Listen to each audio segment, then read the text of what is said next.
Completely blown away by this ingenious approach to solve the puzzle.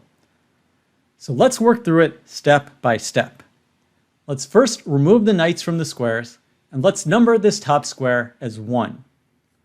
Where can a knight go from this square? There's only one spot that the knight can go, and we'll label this as square 2. From here, the knight could go back to square 1, or if it proceeds to a new square, it can only go to one square, which we will label square 3. There's only one new square a knight could go from here, and we will label that as square 4. From here, let's say the knight goes to the bottom row, and we'll call this square 5. The knight can't proceed to any new squares from here, it could only go back to square 4.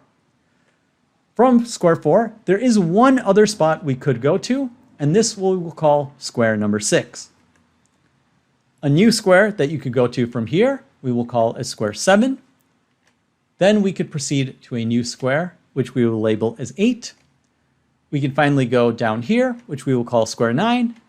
And then we complete the tour of all of these squares and call this as square 10. From square 10, you can only go back to square 9. So now let's connect squares where a knight could legally travel between. So knight could go from 1 to 2, 2 to 3, then to 4. From 4, if the knight goes to 5, the knight will hit a dead end and then has to go back to 4. But the knight could then go to 6, and then 7, 8, 9, and finally it'll be a dead end at 10. So instead of analyzing the problem in terms of squares and knights, let's look at this as a graph. We have 10 different nodes, and we have edges that are connecting nodes where a knight could legally travel between. We don't need the graph to be in this shape. We can actually unwrap the graph so that we have it in an easier to understand shape. So let's go ahead and unwrap this graph.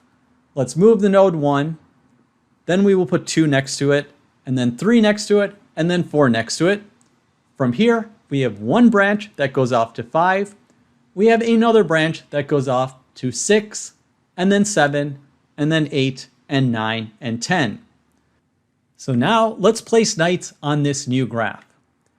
In the original puzzle, the knights were placed with a white knight on square 1, a white knight on square 2, a black knight on square 3, and a black knight on square 5. So on the new graph, let's place white knights on nodes 1 and 2, and black knights on nodes 3 and 5.